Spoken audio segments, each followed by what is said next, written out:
Hey Weebs!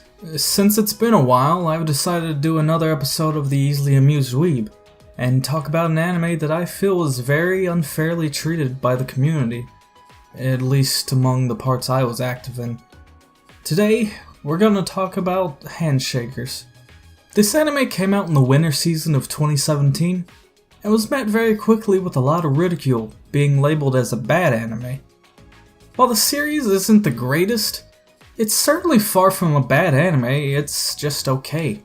It's filled with some questionable and hilarious terms for a lot of the things in the anime, such as the general term for people's powers, but it's honestly kind of endearing.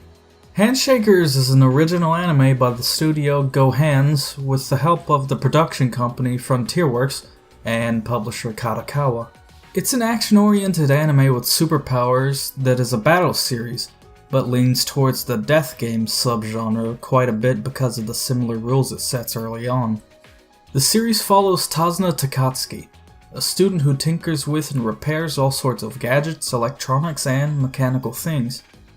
While he's not the most interesting main character because of how strong his tropes are, he's not a one-dimensional character either, but his personality quirk can be a bit overbearing. He does bring some merit to the table for being a decently enjoyable character, and that's all you can really ask for in the series. The first episode is, admittedly, a rough introduction to the series. It's kind of a mess to roughly summarize because of how awkward it is. It starts off with a scene of a fight that starts later in the episode, and then it cuts to the main character in school, showing you how into his hobbies he is, which comes back later when they introduce his power.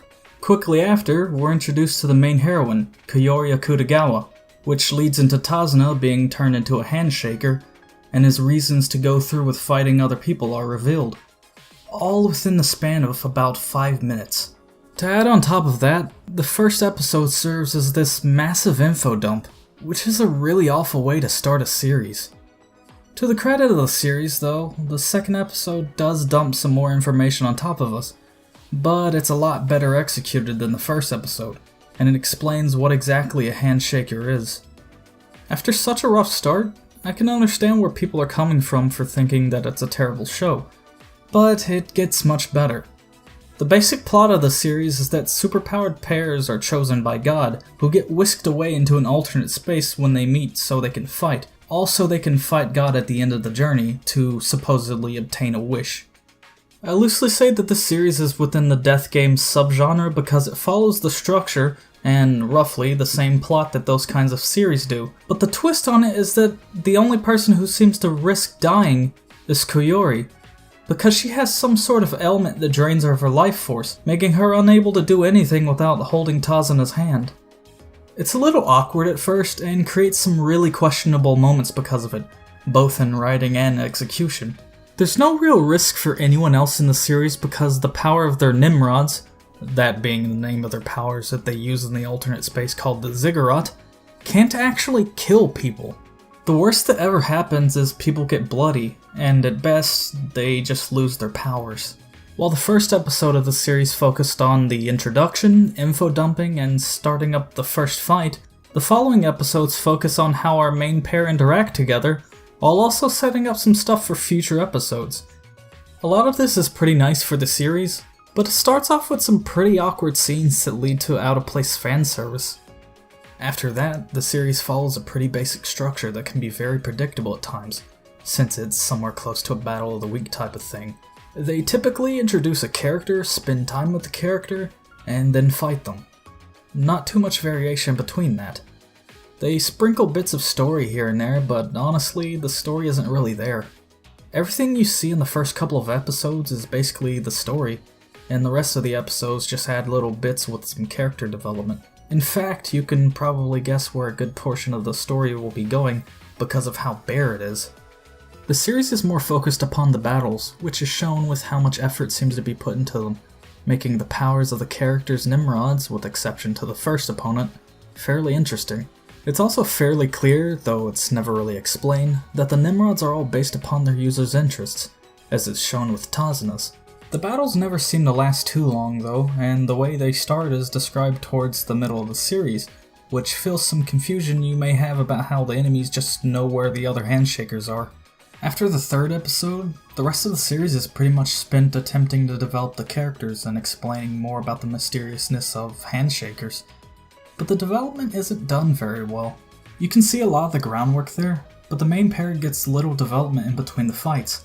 It makes things feel a bit lopsided because there are moments where most of the episode is development, and you get very little battles, and then other times you get battles that attempt to develop the characters as well. The battles work best as a device for their development since it brings about some problems that are easy to work with in this style, but the other way doesn't seem to affect the other characters at all. The development, and the writing in general, gets a lot better towards the end of the series, but it happens a bit too late for most people and can be seen as a waste of time. Towards the end of the series, you start getting some answers for some of the things that you might have previously questioned, since they go into some backstories and the Handshaker, as a whole, is a lot more fleshed out. I found myself enjoying things towards the end because the improved writing started the show, which led up to a pretty enjoyable ending. The ending of Handshakers honestly surprised me. With how the writing of the previous episodes are hit or miss, the writing in the ending was really good. The final pair of opponents were really fun, and the scenes that they were in were amazing to watch because the animation had improved a lot towards the end. The only possible downside I could see to this ending was how it was left open, but it was really well executed, on the contrary to a lot of the previous executions within the series. The biggest problem I see with this series seems to be from how the people involved handled their budget. You can tell a pretty good amount was spent on the character design and art because of how great the characters look, but because of that, the animation in various parts of the anime really lack. Early on, there's a lot of reused footage that's used for filler imagery, and there's even a few parts where I could notice some animation errors because some of the decently sized characters were just popping out of existence. This lessens by a whole lot towards the end of the anime, but it doesn't exactly help someone get into the series, since a good deal of people probably would have dropped it before then. The visuals, overall, are not terrible. They're honestly pretty good most of the time. There is a large amount of CGI used in the series, primarily within the fights, but it doesn't look half that bad. It's noticeable, yes, but it doesn't really hurt the visuals in any form. The only time that I thought that the CGI was terrible was when they bring in this really awful dragon model. Other than that, it's all pretty passable in my eyes. Most of the characters within the series, aside from the main characters, were pretty forgettable. But the anime does step up around the halfway point and you start getting some pretty well written ones.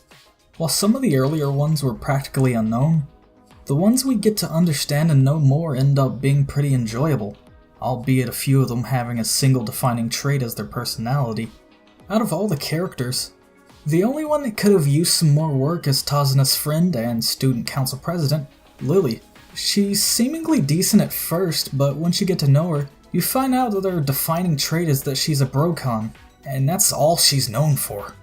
You can tell that the creators of this anime had some really high hopes for it, and got too ambitious, but that, honestly, was their downfall.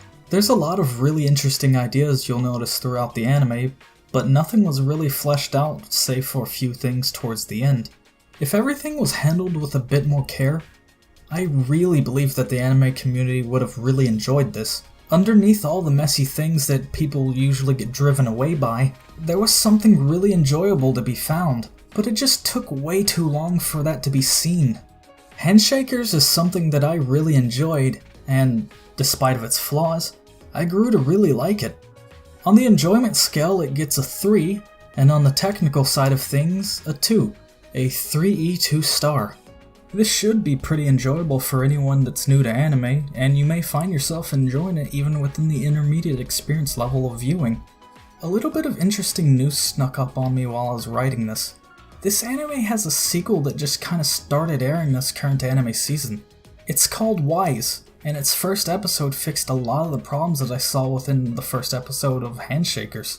I may make a video on it at some point this year because I really want to see where that one ends up, and see what all they improved on.